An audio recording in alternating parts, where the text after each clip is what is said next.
Welcome to the Presidential Job Advertisement Assignment.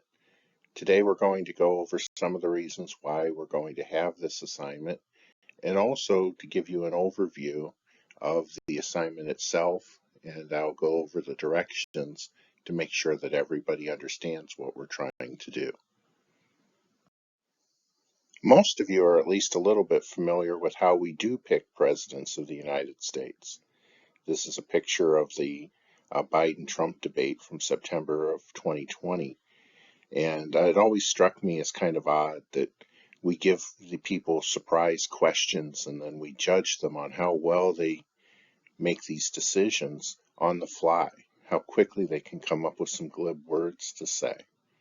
When in reality, we probably want a president who is thoughtful and doesn't speak until he knows what he believes and what he wants. And maybe that's somebody who can't get out exactly what they mean to say in 90 seconds or 30-second soundbite. And if we were to think of how and what we're looking for in a president, it's probably different for each of us. After all, a presidential candidate who wins a large majority is probably getting 55% of the vote. The largest landslide that I remember in my lifetime was back in 1984, and even then, the candidate who lost received 40% of the vote. So the country doesn't always agree 100%, but if we were going to choose the best possible candidate, maybe what we would do is we would all set out what we're looking for in a candidate and do what businesses and government do when they're looking to fill a job. They set out their requirements, they set out what they're looking for, they describe the job and its responsibilities, and then they wait for people to apply, and then they choose the best one available. And that's what we're going to do here. We're going to strip away the party membership and the glib talking points, and instead we're going to say, well, what is it exactly we're looking for in a candidate?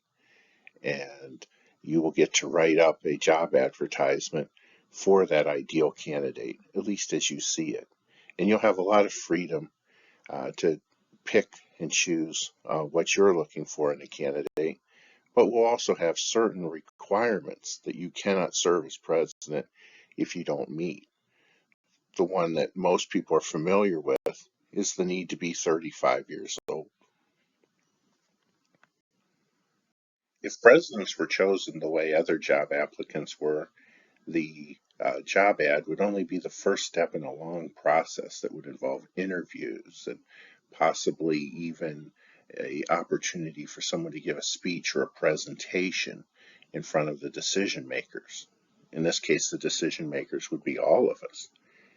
But that first step of laying out what we're looking for, is a good exercise, not just because this is how maybe we should pick presidents, but more importantly, more realistically, it will be an opportunity for us to define in our mind what we're looking for in a president. One thing that you might be asking yourself is, what do government job ads look like?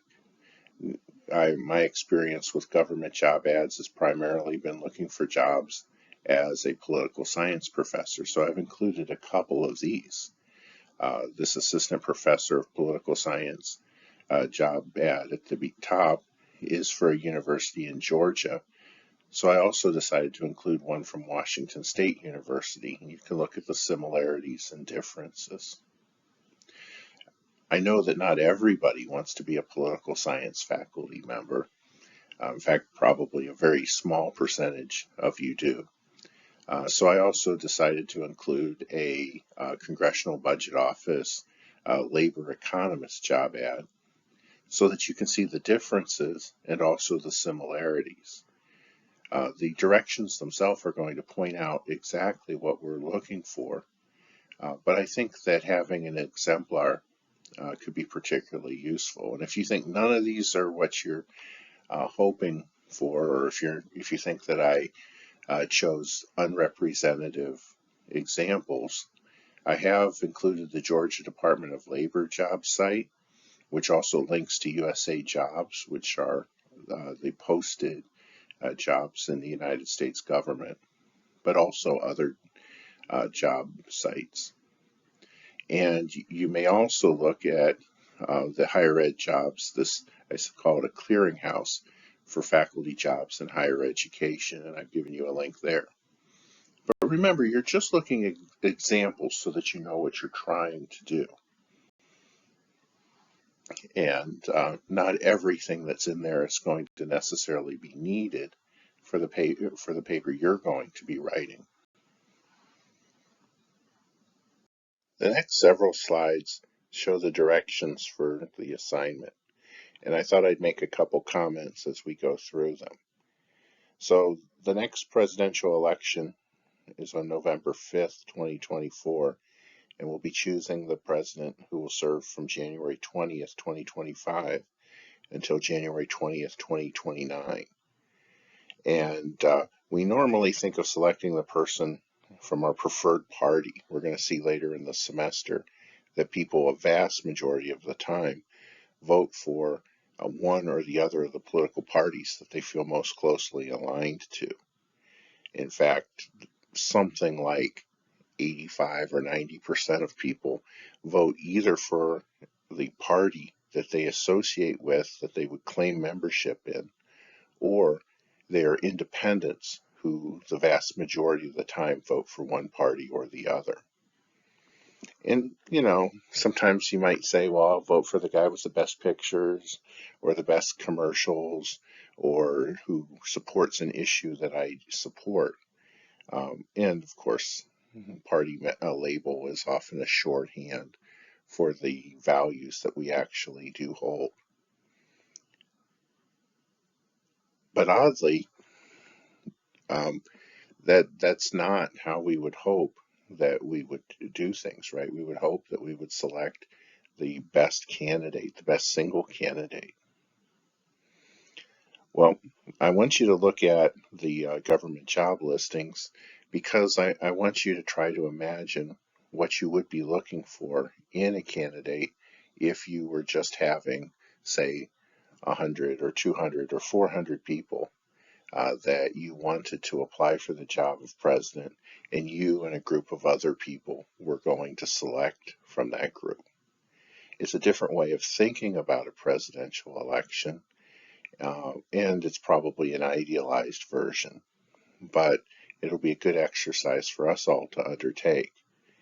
So your first step will be to familiarize yourself with the job listings, but then to start to think about how you can creatively lay out the goals that you have in selecting the next president of the United States. Try not to think of the person who you're already leaning toward voting for. Instead, think, what would I want in the perfect president? For the assignment, there's several things that you're going to want to include. As you'll look at all of these job applications, one thing that are all these job ads, what you'll notice is that they give a brief description of the place that you're going to be working, the Department of Labor. It'll say the responsibilities of the Department of Labor.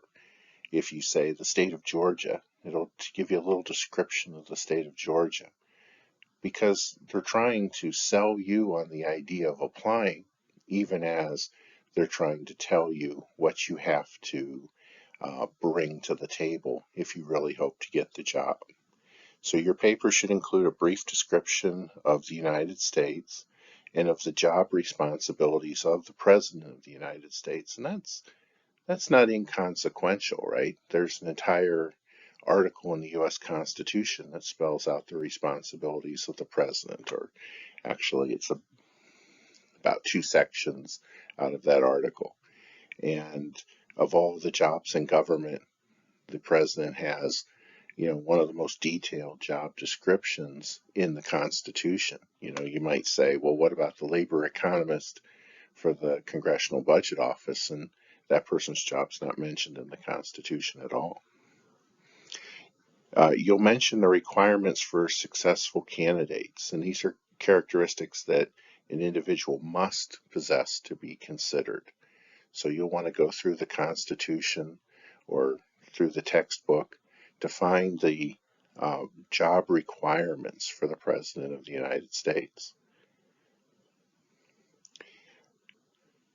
They're formal requirements, but they're not going to be all of their requirements. We often say that they're necessary but not sufficient requirements for the office of president. Because what I'm going to want you to do is add 8 to 10 characteristics. These could be, traits, skills, experiences, previous positions they've held. This could be beliefs that they have. Certainly, if somebody violates your beliefs, you're not going to want to support them, much in the same way as if somebody applied for a job as a college professor and then said, I believe that no one should teach students. I believe that they should come here and just pick up through osmosis everything that they learn. And I don't believe that education is at all important. Well, if that were the case, you wouldn't get the job. So maybe if you think that education is a good uh, policy for a president to be on your side with, similarly, you might mention that. Now, don't mention everything. It's not a laundry list, but some mixture of agreement with you and holding these characteristics, skills, experiences, and previous positions that you decide is appropriate. You should probably divide between your preferences and the goals of other voters. After all, you might envision yourself as being part of a search committee that includes 130 million other people. And so if you hold to a goal, if you say, I think that every person who becomes president should have worked at least 1 year in fast food, then that's a little bit out there. It might be what you believe, but I'm not thinking that the other 130 million people are all going to have that be what they think is a requirement. So sort of try to look at your goals, but through the prism of what people are generally looking for in a president of the United States.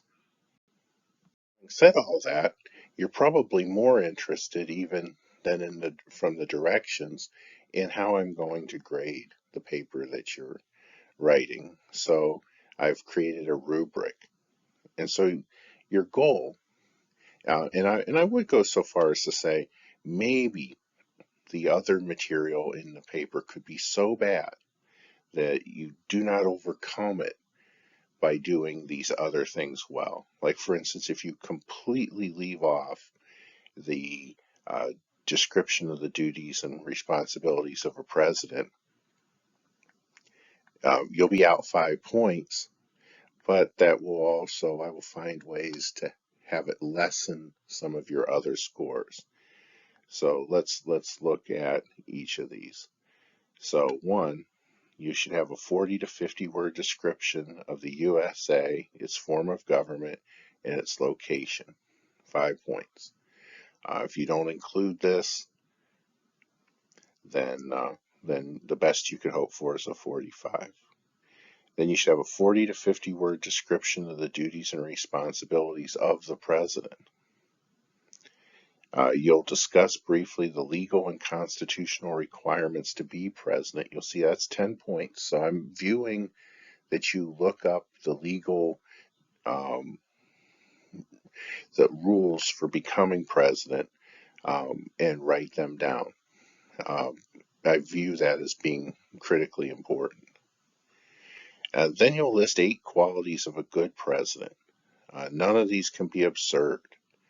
Uh, Now you can have a lot of leeway. You might say that this person must care about the poor. Well, not everybody's going to say that, but it's not absurd. Uh, if you say this person must believe in extraterrestrial life, I'm going to say that's pretty absurd.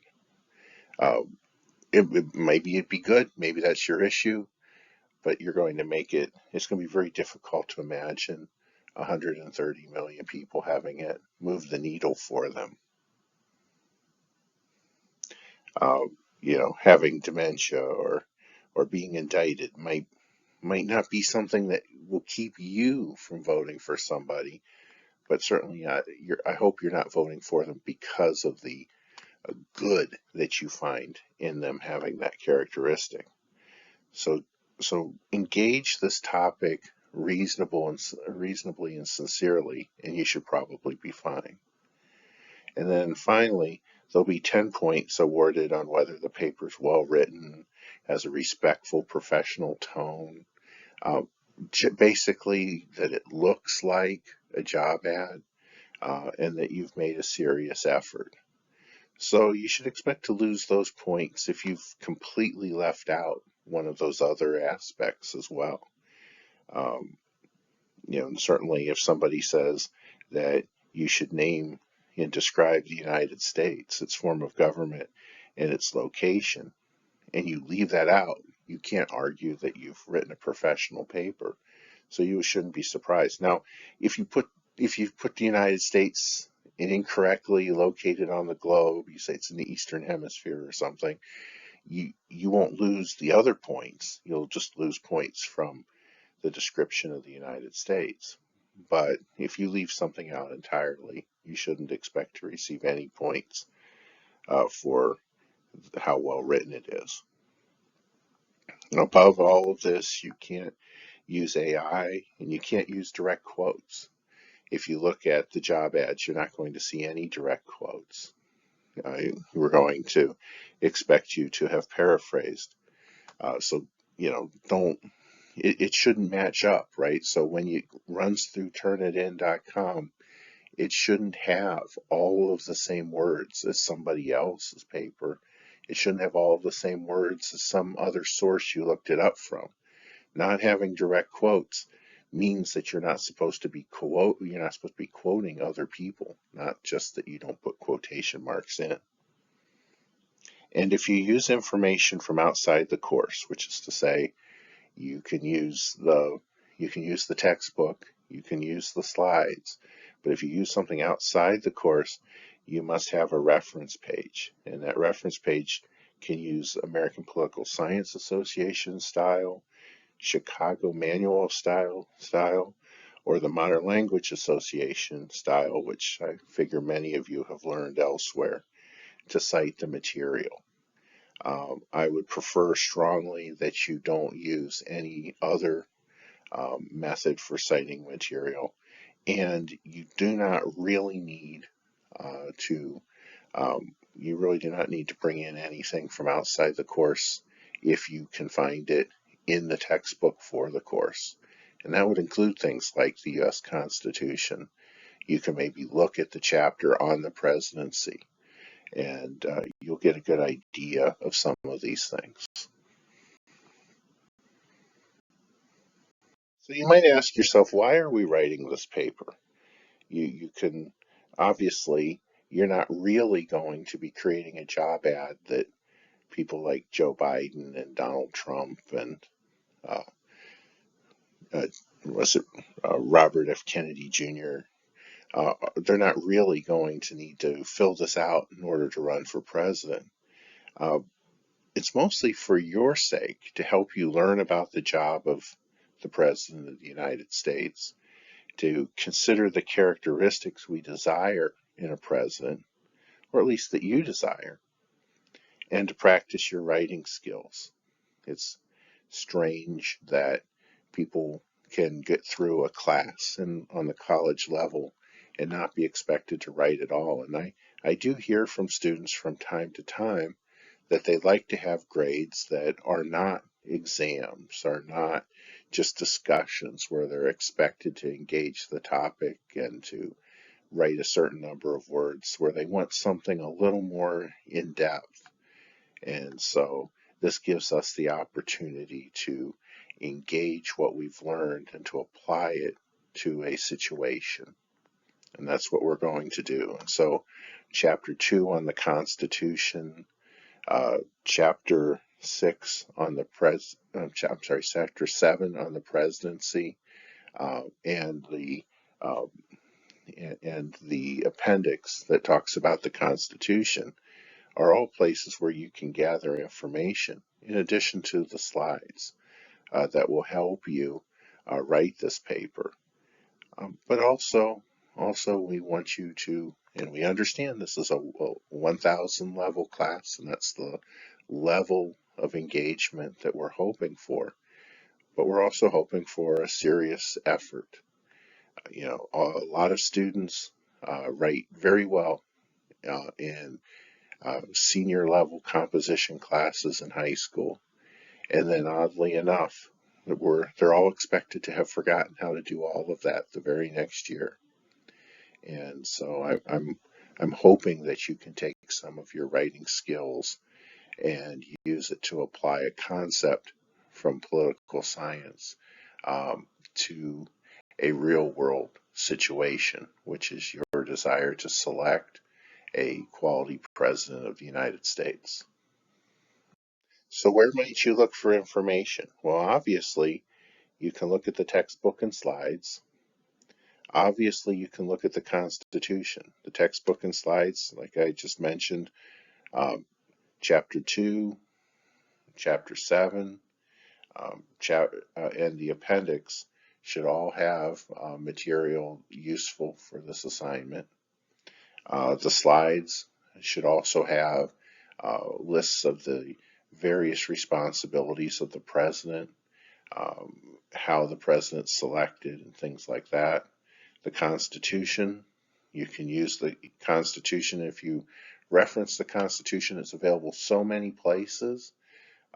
It's exactly the same. Any reputable source is going to have the actual words of the Constitution.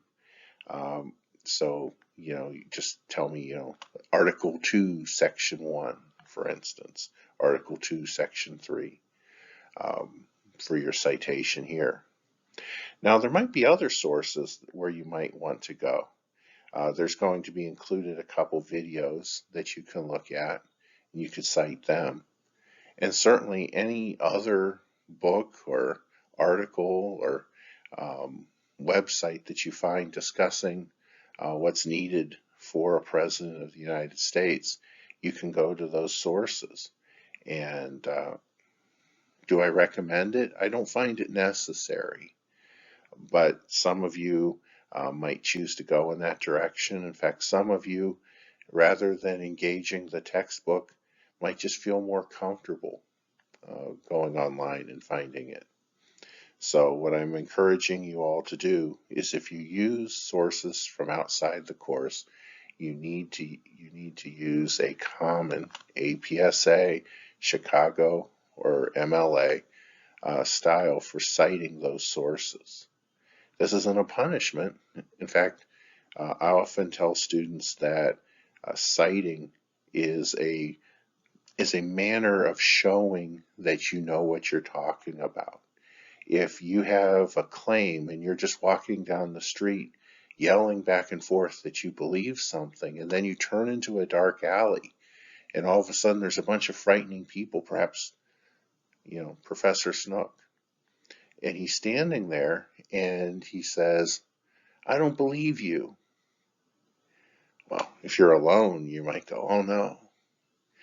But if standing behind you are those sources, imagine them representing the people who actually said them. If those sources are behind you, so if you say, according to the Constitution, I'm right, well, then you have all those signers of the Constitution on your side. If you say, Jones 2017, then Jones is standing there beside you, and you'll be safe. Snook will back off, and you'll be able to go on your way. So sources are good. If you can say, I have it from the textbook, then you're in great shape. If you can say, it's here in the Constitution, then I'll refer to the Constitution to see if you're right. And if you say, I looked it up from this source, then I'll look at that source. and those will all be things that back up your claims. The sad but true is that we don't actually choose presidents the way that I suggested above. We actually choose presidents through an indirect election, through an electoral college. You'll have a video on the electoral college that you can watch. We'll vote on November 5th, and the voters will choose electors in their states.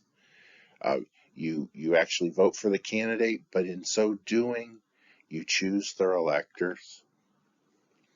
The electors will meet in their respective state capitals on December the 17th. That's a Monday in 2024. And Congress is going to count the electoral votes on January the 6th, 2025. So, you know, there's not a lot of time. That's one of the things we really noted from this previous election is that, in 2020, if there's any kind of contesting of an election, there's very little time to do that. Just 2 months from, well, 2.5 months from the day of the election, we get our new president. And in any case, you'll have the opportunity to participate in this. If you're 18 or over, you could get yourself appointed an elector. But the good news is that the bad news is that it sometimes allows somebody to win the popular vote and lose the election. But the good news is that in each state, the electors, usually by law, are required to vote for the candidate who won their state. And remember, they're electors who were chosen by the respective parties. They were elected because they promised to vote for the candidate of their party. And so if the Democratic slate is elected in Georgia, they're almost 100% sure to vote for Biden, and more than that, likely to be replaced by alternate electors if they refuse to. And when you finish, it will be due at the end of the semester. When you finish, you'll be done with the semester.